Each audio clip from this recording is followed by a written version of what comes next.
Selamat datang di dalam ibadah Kamis Suci di tahun 2021 ini. Shalom, kiranya damai sejahtera Tuhan hadir di tengah-tengah kita.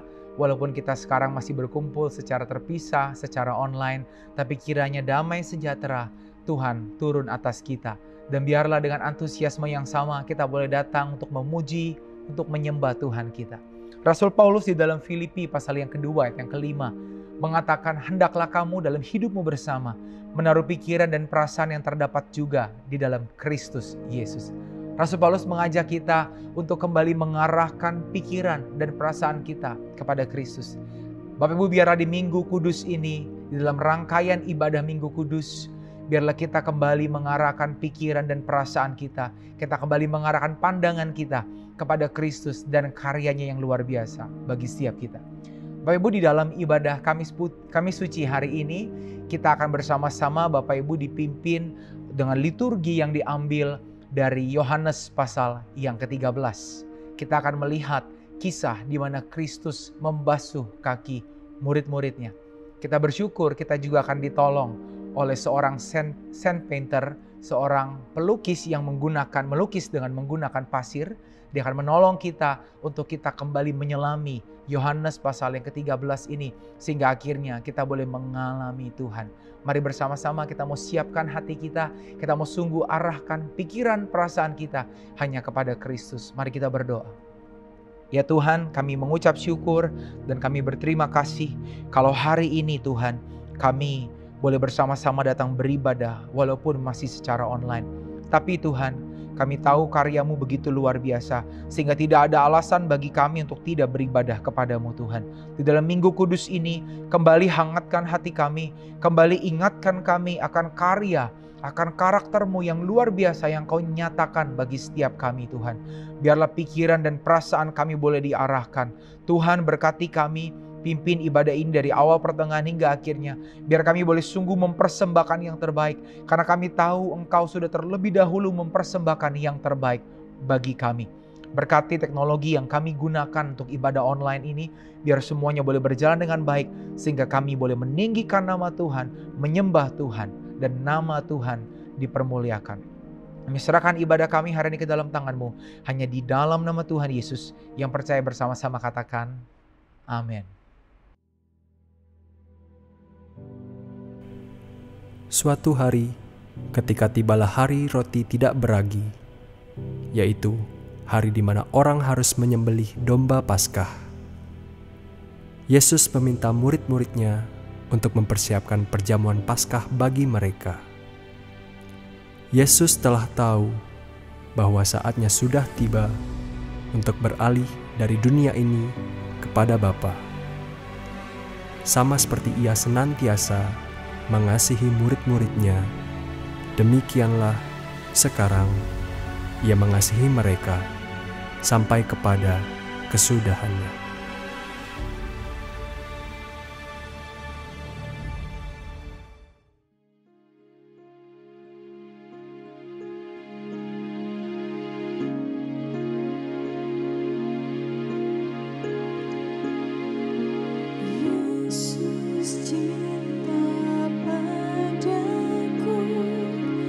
Alkitab mengajarku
hatimu, Yesus Tuhanku.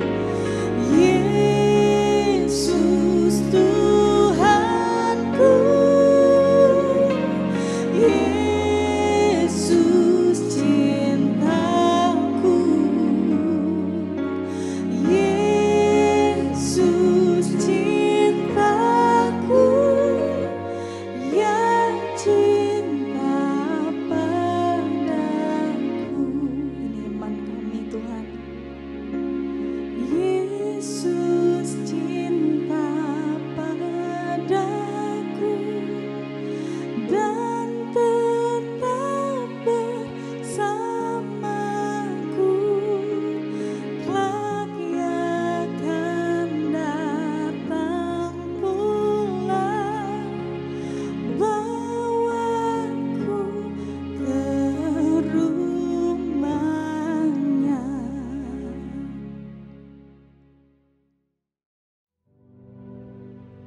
Ketika mereka sedang makan bersama, iblis membisikkan rencana dalam hati Yudas Iskariot, anak Simon, untuk mengkhianati Dia.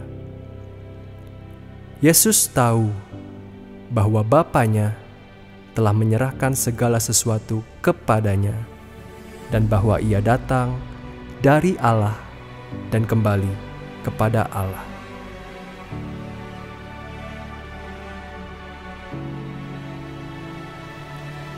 Lalu bangunlah Yesus dan menanggalkan jubahnya.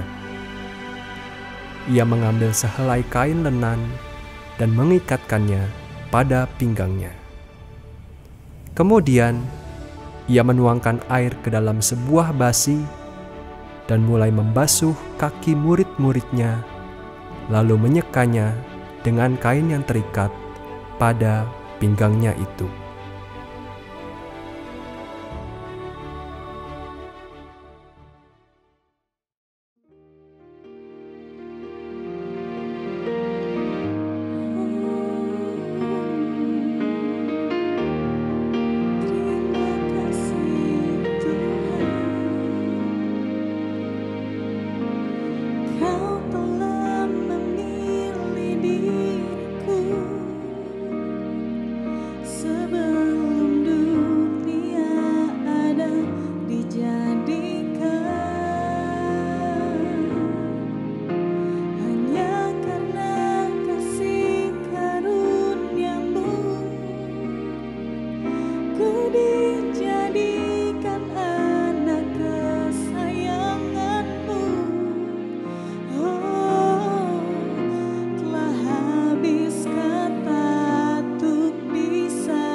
Syukur Kaulah yang terbaik yang ku punya dalam hidupku.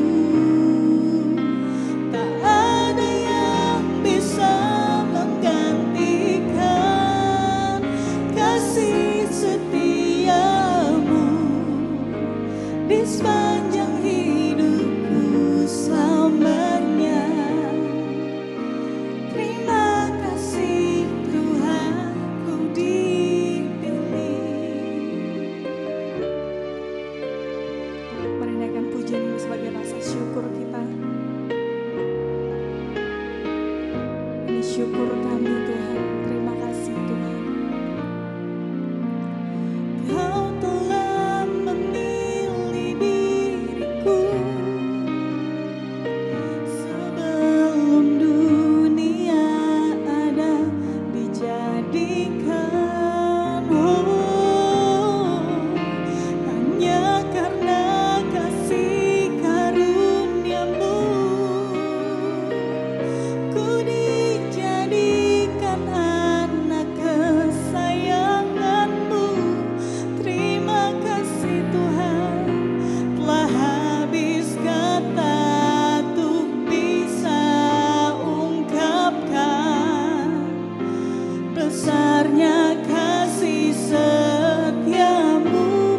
suaramu katakan, hanya dengan nyanyian lagu rinduku,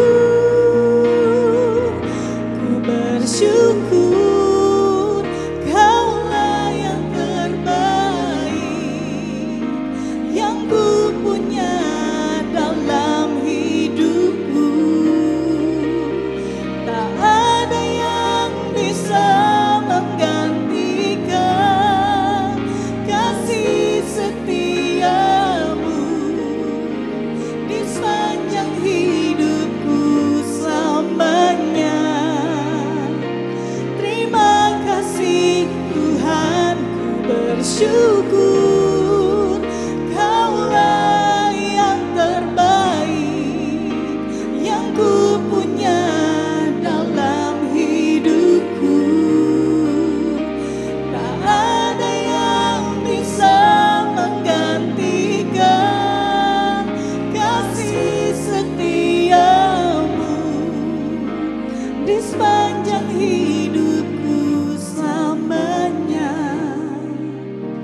Terima kasih, mari nyatakan, ku bersyukur Kaulah yang terbaik yang ku punya dalam hidupku. Ini yang pasti Tuhan, tak ada yang bisa menggantikan kasih setiamu di sepanjang hidupku selamanya. Terima kasih Tuhan, terima kasih Tuhan, terima kasih Tuhan, ku dipilih.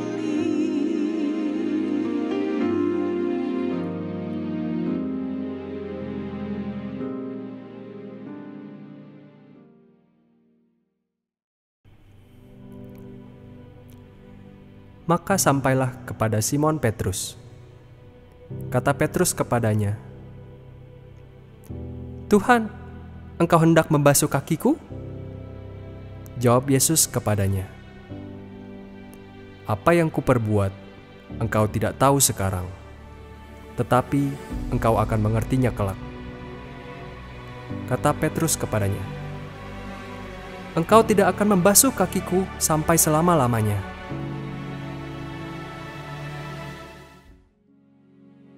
Tuhan melayani kita. Bukankah kita yang seharusnya melayani Tuhan?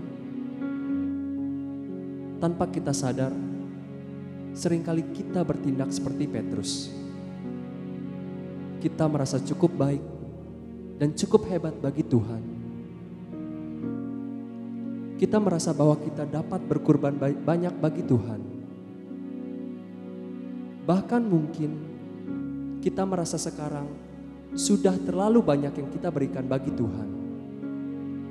Kita melayani Dia, memberi persembahan yang banyak bagi Dia, dan meluangkan waktu yang banyak bagi Dia. Hati-hatilah dengan kesombonganmu di hadapan Tuhan. Bukankah kita seringkali mirip dengan Simon Petrus? Merasa cukup hebat dan cukup kuat bagi Tuhan. Jemaat Tuhan, akuilah dosamu di hadapan Tuhan.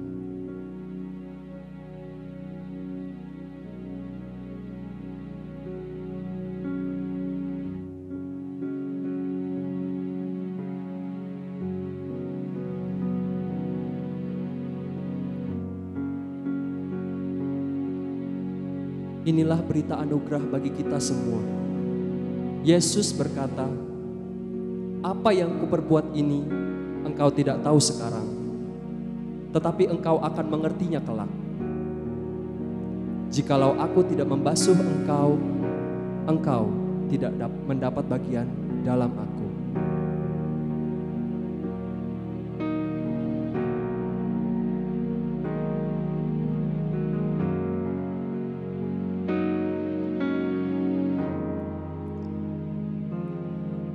These pieces broken and scarred,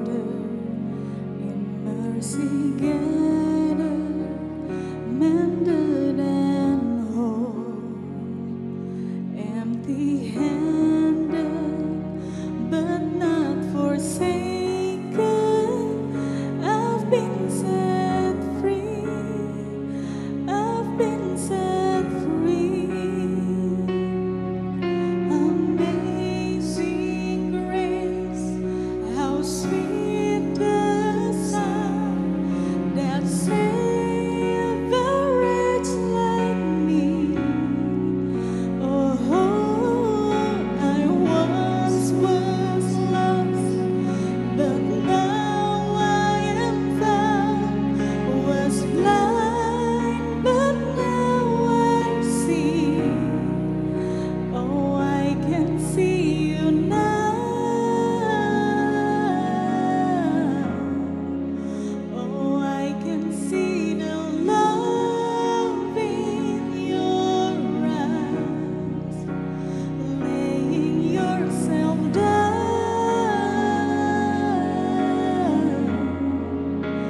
raising up the broken to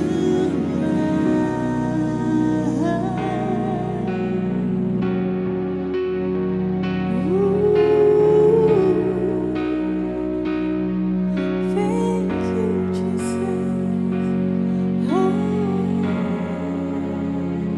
You take our failure, you take our weakness, you set your treasure in jars of clay. So take this heart, Lord, I'll be your vessel, the world to see your love in me. Oh, amazing grace, how sweet the sound that saved a wretch like me. Oh, I once was lost, but now I'm found. Was blind, but now I see. Oh, I can see you now. Oh, I can see the love in your eyes, laying yourself down,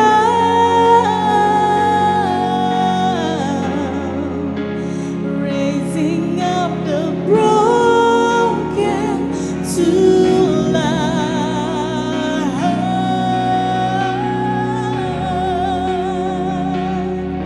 Oh, kami bersyukur atas anugerah-Mu, memulihkan, menerima kami.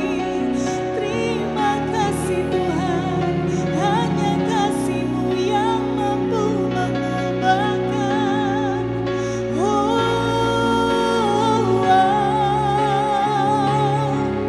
Amazing grace, how sweet the sound that saved a wretch like me. Oh, I once was lost, but now I'm found. Was blind, but now I see. Mari angkat tangan kita nyatakan amazing grace. Amazing grace, how sweet the sound that saved a wretch like me. Kami dulu terhilang Tuhan. I once was lost, but now I am found. Was blind, but now I see. Sekali lagi nyatakan amazing grace. Amazing grace, how sweet the sound that saved a wretch like me. Nyatakan dengan imanmu bersama. I once was lost, I was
Kemudian Simon Petrus berkata kepada Yesus, "Tuhan, jangan hanya kakiku saja, tetapi juga tangan dan kepalaku." Kata Yesus kepadanya, "Barang siapa telah mandi, ia tidak usah membasuh diri lagi selain membasuh kakinya, karena ia sudah bersih seluruhnya. Juga kamu sudah bersih, hanya tidak semua."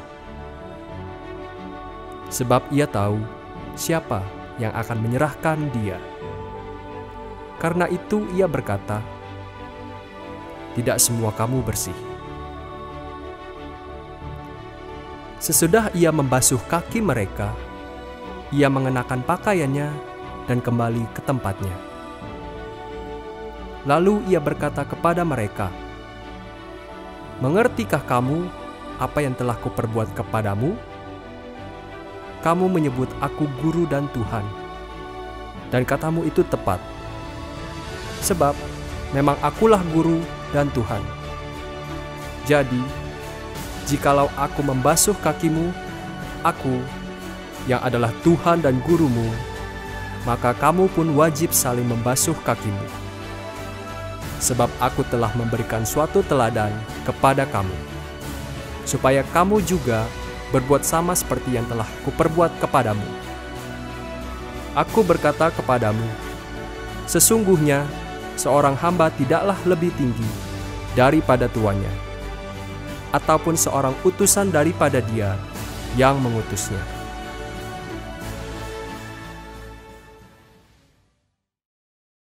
Mari kita berdoa Bapak Ibu. Tuhan, hari ini kami sungguh bersyukur jika kami bersama-sama Tuhan bisa beribadah untuk mengenang akan apa yang telah Engkau lakukan bagi setiap kami Tuhan. Dan sebentar lagi kami ingin belajar firman-Mu, biar kiranya Tuhan Kau yang menolong setiap kami, buat kami mengerti Tuhan, apa maksud dari isi firman-Mu. Lembutkan setiap hati kami, buka telinga kami Tuhan, berkati juga hamba-Mu yang akan menyampaikan firman-Mu, biar apa yang dikeluarkan dari mulut hamba-Mu benar-benar dari isi hati Tuhan. Terima kasih Bapak. Hanya di dalam nama Tuhan Yesus kami sudah berdoa. Haleluya. Amin. Bapak Ibu Saudara yang dikasihi oleh Tuhan, nats khotbah kita hari ini diambil dari Yohanes pasal yang ke-13, ayat yang pertama sampai yang ke-20.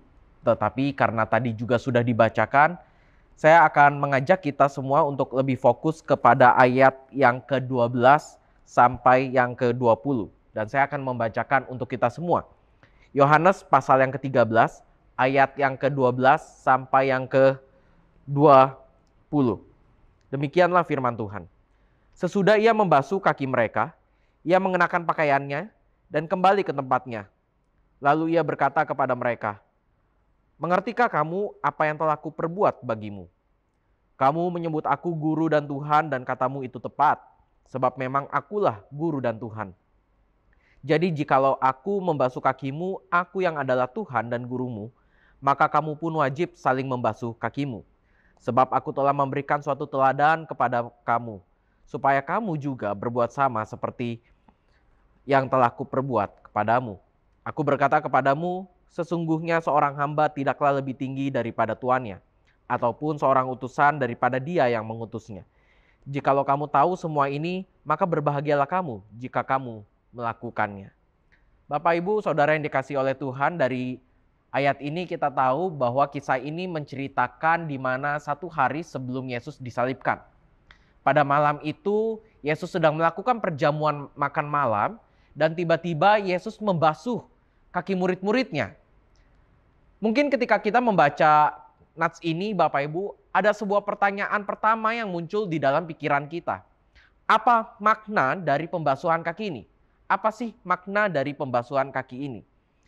Nah Bapak Ibu, inti makna dari pembasuhan kaki ini adalah ingin menjelaskan bahwa Yesus itu sebentar lagi akan mati dan akan menebus dosa manusia melalui darahnya. Air ini merupakan simbol Bapak Ibu dari darah Yesus yang akan tercurah nantinya untuk menyucikan setiap kita. Lalu apa maksudnya di ayat 10 dikatakan, barang siapa telah mandi, ia tidak usah membasuh dirinya lagi, selain membasuh kakinya, karena ia sudah bersih seluruhnya. juga kamu sudah bersih, hanya tidak semua. Apa maksudnya dari ayat itu? Ya. Nah, Yesus ingin memaksudkan sebenarnya ada dua macam pembersihan. Yang pertama adalah melalui firman dan yang kedua adalah penebusan Kristus, Bapak Ibu. Dua-duanya bukanlah pilihan, tetapi dua-duanya adalah sebuah keharusan, ya. Murid-murid perlu dibersihkan dosanya melalui penebusan Kristus dan itu cukup sekali untuk selama-lamanya, tetapi mereka juga harus dikuduskan melalui firman, Bapak Ibu. Kalau yang tadi kematian Kristus itu untuk menebus dosa murid-murid supaya mereka selamat, yang kedua adalah dikuduskan setiap hari melalui firman. Supaya apa? Supaya mereka berbuah, ya. Dan pengudusan melalui firman ini harus dilakukan secara terus-menerus, Bapak Ibu. Nah, ketika Yesus telah selesai membasuh kaki murid-muridnya di dalam ayat 12, dia berkata seperti ini. Sesudah ia membasuh kaki mereka, ia mengenakan pakaiannya dan kembali ke tempatnya. Lalu Yesus berkata kepada murid-muridnya, mengertikah kamu apa yang telah kuperbuat kepadamu? Ketika Yesus telah selesai membasuh kaki murid-muridnya, Bapak Ibu, ternyata Yesus itu bertanya kepada murid-murid, mengerti gak apa yang telah kuperbuat bagimu? Mengapa Yesus bertanya seperti ini? Kemungkinan besar, Bapak Ibu, karena para murid tidak memahami apa yang sedang dilakukan oleh Yesus. Atau mungkin juga para murid punya pemikiran yang berbeda-beda tentang apa yang sudah dilakukan oleh Yesus. Maka dari itu Yesus ingin menyamakan pemikiran mereka, Yesus ingin menyampaikan pesan apa yang ingin Tuhan Yesus sampaikan kepada para muridnya. Lalu apa kaitannya Bapak Ibu ketika Yesus menyebut guru dan Tuhan dengan pembasuhan kaki itu? Ya, apa kaitan antara pembasuhan kaki dengan pengakuan murid kepada Yesus sebagai guru dan Tuhan? Ya, ketika Yesus telah selesai, terus Yesus berkata, mengertikah kamu? Habis itu Yesus mengaitkannya dengan pengakuan para murid kepada Yesus sebagai guru dan Tuhan. Nah, untuk memahami ayat ini, Bapak Ibu, kita perlu tahu konteks budaya pada zaman itu. Ya, nah saya membagikannya dalam beberapa tahap, Bapak Ibu. Ya, yang pertama dari segi posisi. Dari segi posisi pada zaman itu yang namanya melakukan pembasuhan kaki biasanya dilakukan oleh budak. Ya, sekali lagi, pada zaman itu biasanya proses pembasuhan kaki dilakukan oleh budak atau oleh orang yang posisinya lebih rendah daripada yang dibasuh. Misalkan seorang murid membasuh kaki gurunya. Nah, posisi seorang murid itu kan lebih rendah daripada gurunya, ya. Jadi biasanya pada zaman itu orang yang posisinya lebih rendah membasuh orang yang posisinya lebih tinggi. Dari segi waktu juga sangat menarik. Mengapa? Karena biasanya dari segi waktu ini dilakukan ketika ada tamu baru datang sampai di rumah, Bapak Ibu. Ya, ada tamu baru saja tiba, kemudian kakinya dibasuh. Kenapa di awal dibasuhnya? Karena pada zaman dulu itu berdebu dan kebanyakan mereka itu pakai sendal, Bapak Ibu, belum ada sepatu. Dan kebanyakan dari mereka melakukan aktivitas itu kalau pergi ke suatu tempat, kebanyakan dari mereka itu berjalan biasanya. Sudah pasti kakinya itu kotor dan juga bau, makanya dari itu dicuci di awal, Bapak Ibu. Tetapi yang menarik dari sini adalah Yesus melakukannya itu tidak di awal. Di dalam bahasa Indonesia memang kurang tepat, tetapi di dalam bahasa Inggris dikatakan seperti ini. Lalu bangunlah Yesus dari perjamuan malam di ayat 4 ya. Lalu bangunlah Yesus dari perjamuan malam. Dengan demikian kita mengetahui bahwa apa yang dilakukan oleh Yesus bukanlah sebuah keharusan, melainkan sebuah kerelaan. Selanjutnya Bapak Ibu, apa yang dilakukan oleh Yesus akan membuat kita semakin terkagum-kagum. Mengapa? Karena ketika Yesus melepaskan jubahnya, lalu mengambil sebuah kain lenan dan mengikatkannya pada pinggang, itu sebenarnya dia sedang memberikan gambaran, Bapak Ibu. Karena itu adalah gambaran umum seorang budak yang siap untuk melayani pada zaman itu. Ya, budak yang siap melayani itu biasanya sudah menaruh kain di pinggangnya, Bapak Ibu. Dan Yesus menunjukkan hal itu. Makanya tidak heran jika para murid saat itu sangat kaget melihat apa yang dilakukan oleh Yesus. Jadi Bapak Ibu, dari ketiga konteks budaya ini kita mengerti sekali lagi bahwa apa yang Tuhan Yesus lakukan adalah sebuah kerelaan. Adalah sebuah teladan kerelaan, bukan sebuah keharusan. Kenapa? Karena yang pertama, Bapak Ibu, status dia sebagai Tuhan ya menunjukkan bahwa Yesus itu memiliki pribadi, seorang pribadi yang memiliki otoritas, yang memiliki kekuasaan yang sangat penuh atas dunia ini. Bahkan di ayat 1 dan juga di ayat 3, Injil Yohanes mencatat tentang keilahian Yesus. Yesus dikatakan dia adalah anak Allah yang maha tahu, dan di ayat 3 dia berkata bahwa dia itu adalah Allah yang maha berdaulat. Segala sesuatu telah diserahkan oleh Bapa kepada dia. Dia memegang otoritas, dia memegang kuasa atas dunia ini. Statusnya sebagai guru juga perlu kita perhatikan. Mengapa? Karena pada zaman itu guru ini adalah sesosok yang sangat dihormati. Sosok yang sangat disegani pada zaman itu. Ya, berbeda dengan guru zaman sekarang. Zaman dulu Bapak Ibu ketika ada seorang guru, dia itu merupakan sosok yang sangat dihormati, yang cukup dituakan dan sangat disegani. Dan sebenarnya pada zaman dulu, menurut tradisi adat Yahudi, Bapak Ibu, sudah sangat maklum jika seorang murid itu duduk di kaki gurunya, ya, dan membasuh kaki gurunya. Tetapi apa yang dilakukan oleh Yesus kebalik. Yesus tidak melakukan itu semua. Yesus justru mengajarkan murid-muridnya terbalik dengan adat istiadat orang Yahudi. Poin ini sangat penting dijelaskan untuk para murid, Bapak Ibu. Mengapa sangat penting? Karena begini. Kalau misalkan para murid hanya membasuh sesama kakinya para murid, mungkin mereka kurang memahami apa artinya kerendahan hatian. Ya, atau misalkan juga para murid membasuh kaki Yesus. Kenapa para murid tidak membasuh kaki Yesus?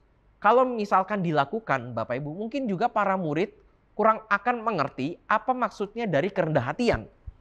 Ya. Karena pada zaman itu sebuah hal yang biasa, sebuah hal yang lumrah kalau misalkan seorang murid membasuh kaki gurunya. Tetapi Yesus mengajarkan yang lebih. Yesus memberikan teladan kepada setiap mereka, teladan rendah hati, supaya mereka melakukannya. Tuhan aja melakukan, guru aja melakukan, masa kamu enggak? Gitu loh maksudnya.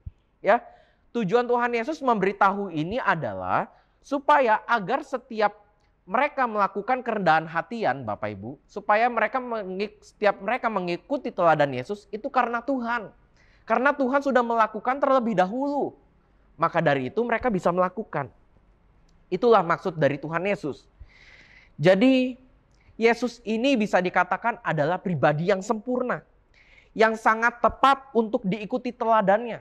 Kenapa? Karena sekali lagi, secara status dia tidak layak untuk melakukan pembasuhan kaki itu, Bapak Ibu. Tetapi dia merendahkan dirinya untuk dia bisa membasuh kaki murid-muridnya.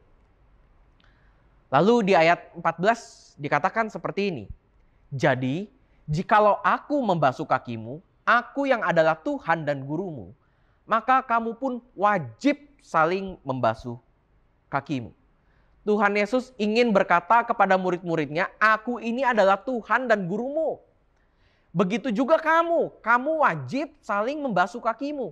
Kata wajib di sini itu memiliki sebuah makna keharusan.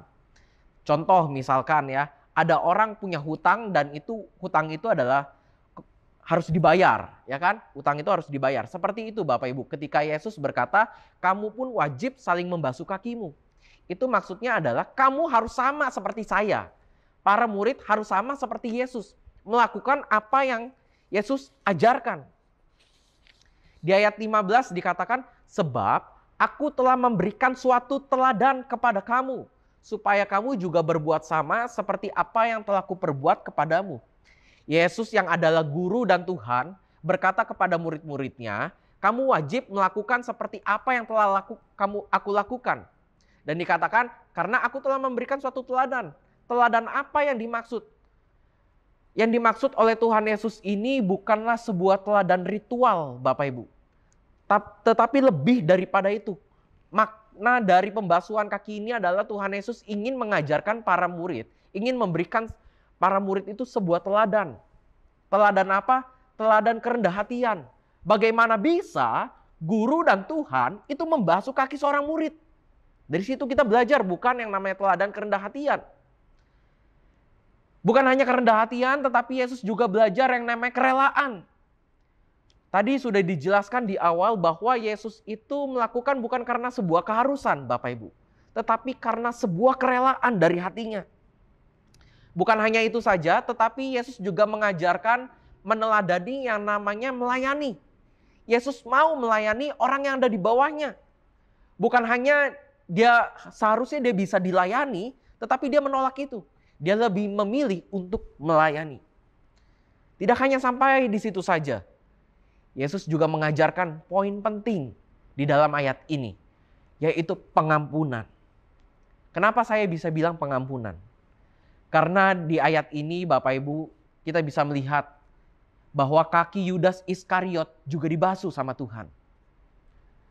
Tuhan tahu gak? Sebentar lagi Yudas Iskariot akan mengkhianati dia. Saya yakin tahu, ya. Tetapi apa yang dilakukan oleh Tuhan Yesus? Tuhan Yesus tetap mengampuni dia. Tuhan Yesus tetap membasuh kaki Yudas. Pertanyaan saya Bapak Ibu, apakah Yesus ketika dia membasuh kaki Yudas, apakah berbeda dengan para murid? Misalkan airnya dikurangin, atau misalkan waktunya dicepetin. Misalnya satu murid ini dibasuh oleh Yesus sekitar 5 menit. Kalau Yudas hanya 1 menit karena udah tahu nih sebentar lagi dia akan menusuk saya dari belakang. Saya yakin enggak. Saya yakin apa yang dilakukan oleh Tuhan Yesus sama kepada Yudas Iskariot maupun ke-12 murid. Tuhan Yesus memberikan teladan pengampunan, Bapak Ibu. Sudahkah kita meneladani Yesus?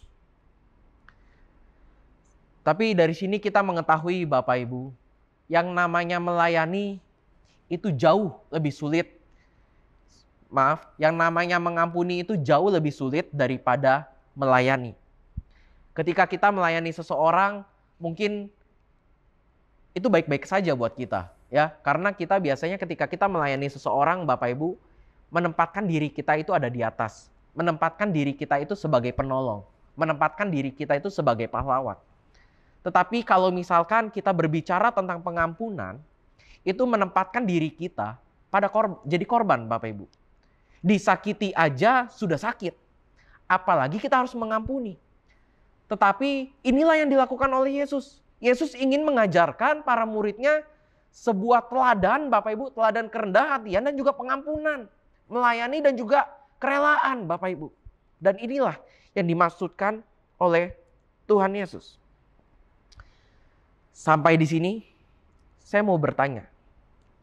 Kira-kira Yesus layak atau tidak berbicara soal memberikan teladan, Bapak Ibu? Kira-kira Yesus layak atau tidak berbicara tentang rendah hati? Kira-kira Yesus layak atau tidak berbicara tentang melayani? Kira-kira Yesus layak atau tidak berbicara tentang pengampunan? Kira-kira Yesus layak atau tidak mengajar tentang kerelaan? Saya yakin setiap kita sepakat dan juga setuju. Sangat-sangat layak. Mengapa? Karena tadi Bapak Ibu, dia adalah Tuhan dan juga guru. Dia sudah merendahkan dirinya. Kurang apa lagi kalau masih tidak layak? Dia sudah merendahkan diri serendah-rendahnya. Masih kurang apa lagi? Siapa lagi manusia di dunia ini yang merendahkan dirinya daripada Yesus? Tidak ada, Bapak Ibu. Maka dari itulah Yesus adalah pribadi. Adalah sebuah teladan yang sangat tepat untuk kita ikuti. Yesus adalah teladan yang cukup bagi setiap kita. Di ayat 16, Yesus juga berkata, Bapak Ibu, Aku berkata sesungguhnya seorang hamba tidaklah lebih tinggi daripada tuannya, ataupun seorang utusan daripada dia yang mengutusnya. Maksudnya apa? Maksudnya seperti ini Bapak Ibu. Ya, Tuhan Yesus itu ingin memberitahu kepada murid ada sebuah yang namanya itu solidaritas. Ada sebuah yang namanya itu kesamaan nasib istilahnya. Ya, contoh misalkan gini.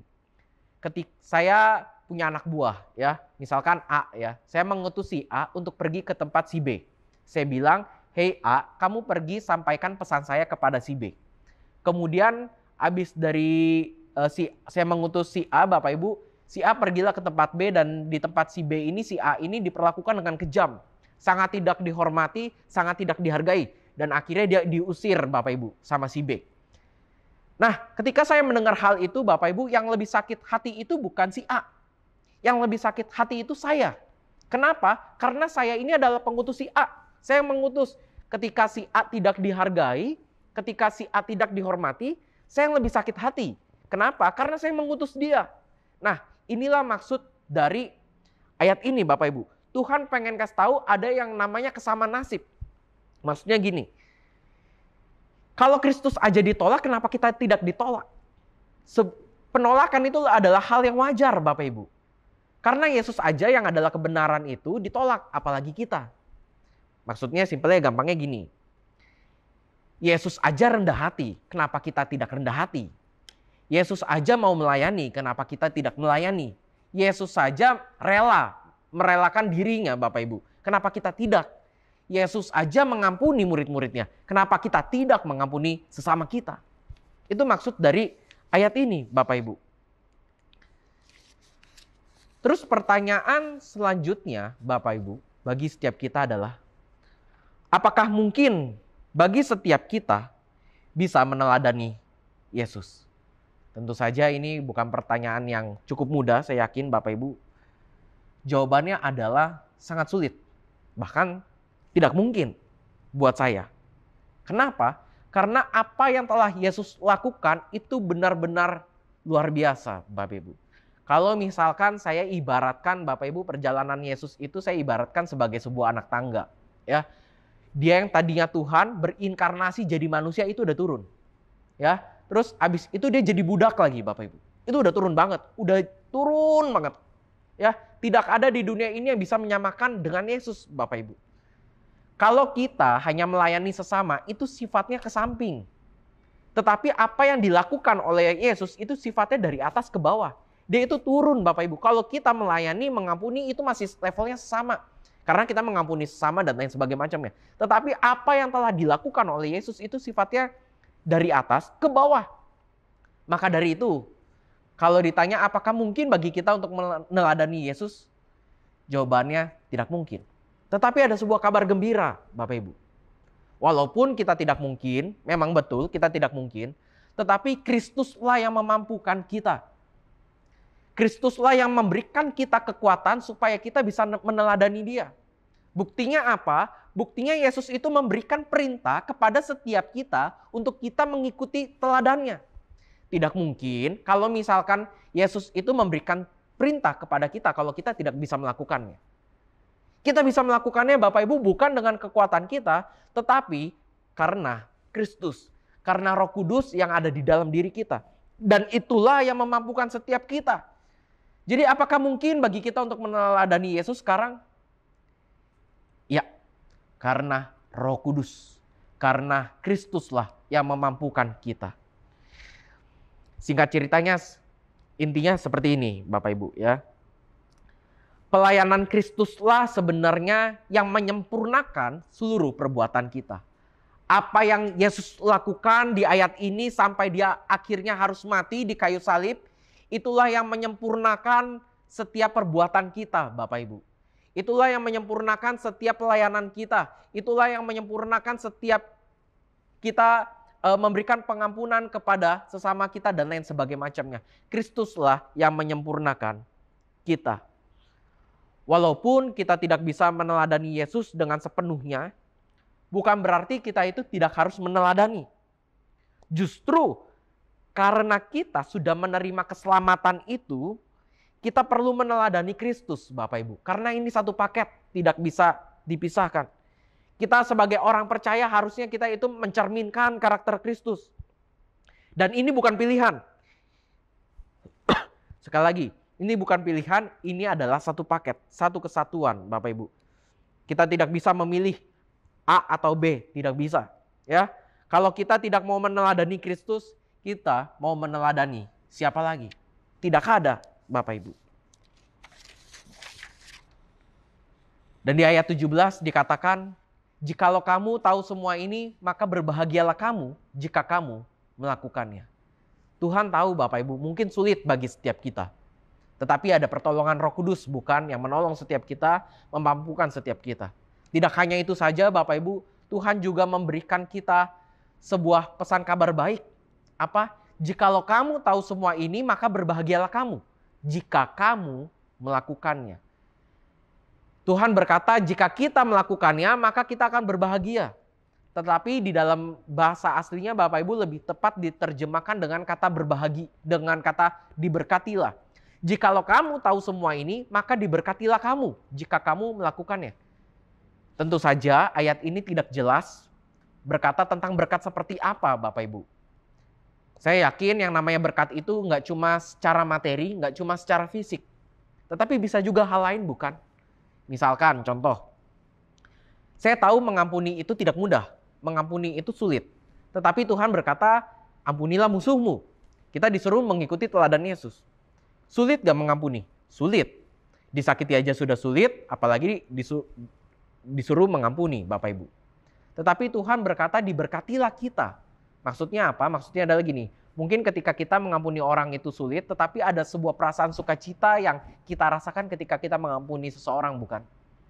Dan perasaan itulah Bapak Ibu yang Tuhan bilang diberkatilah kita jika kita melakukannya.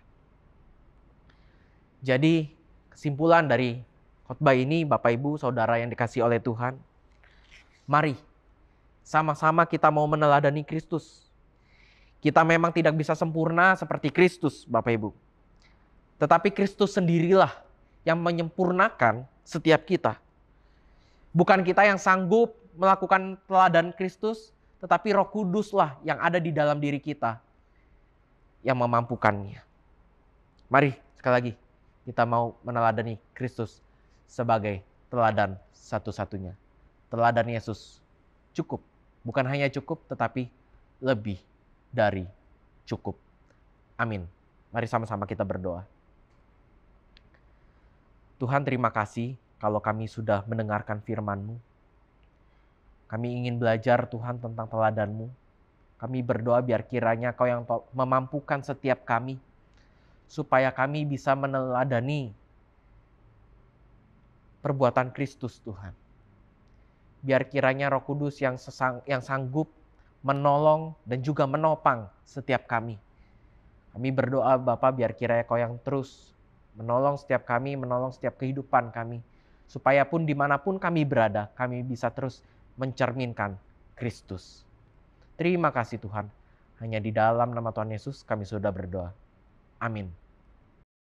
Dalam Filipi 2 ayat 5-8, Paulus berkata, hendaklah kamu dalam hidupmu bersama menaruh pikiran dan perasaan yang terdapat juga dalam Kristus Yesus, yang walaupun dalam rupa Allah tidak menganggap kesetaraan dengan Allah itu sebagai milik yang harus dipertahankan, melainkan telah mengosongkan dirinya sendiri dan mengambil rupa seorang hamba dan menjadi sama dengan manusia.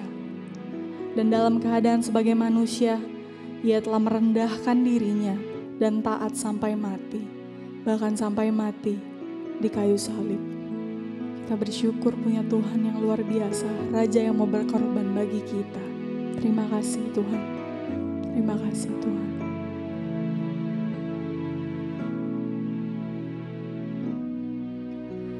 Raja, segala raja, Tuhan, segala Tuhan yang tinggalkan kemuliaannya turun ke dunia.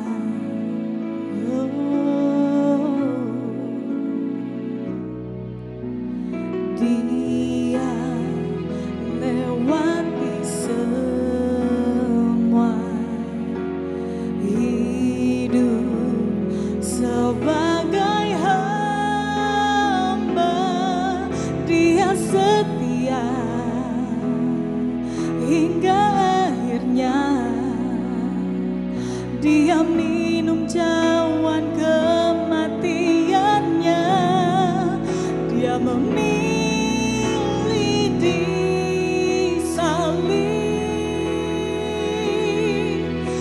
memilih kayu yang kasar dan paku yang tajam. Dia rendahkan dirinya dan curahkan darahnya. Dia Tuhan, Dia Raja, Dia memilih disalib. Terima kasih buat pengorbanan-Mu Tuhan. Dia lewati semua, hidup sebagai hamba. Dia setia hingga akhirnya. Dia minum cawan kematiannya. Dia memilih disalib. Dia memilih kayu yang kasar dan paku yang tajam. Dia rendahkan dirinya dan curahkan darahnya. Dia Tuhan, Dia Raja, Dia memilih disalib. Dia memilih kayu yang kasar dan paku yang tajam. Dia rendahkan dirinya, Dia curahkan darahnya. Dia Tuhan, Dia Raja, Dia memilih disalib.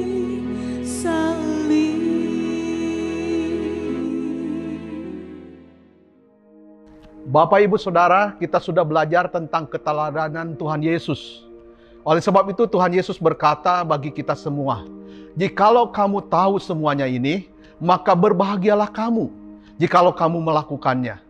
Kita akan berbahagia kalau kita meneladani Tuhan Yesus, melakukan apa yang telah dicontohkan oleh Tuhan Yesus. Sebab itu Bapak, Ibu, Saudara, melalui ibadah Kamis Suci ini, kita mau belajar bagaimana meneladani apa yang Tuhan Yesus telah lakukan bagi kita. Dan tentu saja kita tidak mampu dengan kekuatan kita sendiri. Oleh sebab itu kita membutuhkan pertolongan Tuhan. Mari kita mohon kekuatan pertolongan dari Tuhan. Kita akan menerima berkat Tuhan bersama-sama. Saya undang kita berdiri dan kita menadahkan kedua tangan kita. Dan Bapak, Ibu, Saudara, mari kita arahkan hati kepada Tuhan untuk menerima berkat dari Tuhan. Kiranya kasih Allah Bapa, anugerah Tuhan Yesus Kristus, serta persekutuannya di dalam Roh Kudus selalu memberkati, menyertai Bapak, Ibu, Saudara semua untuk meneladani apa yang Tuhan Yesus telah contohkan, hidup untuk melayani Tuhan dan sesama. Tuhan memberkati dari saat ini sampai selama-lamanya. Amin.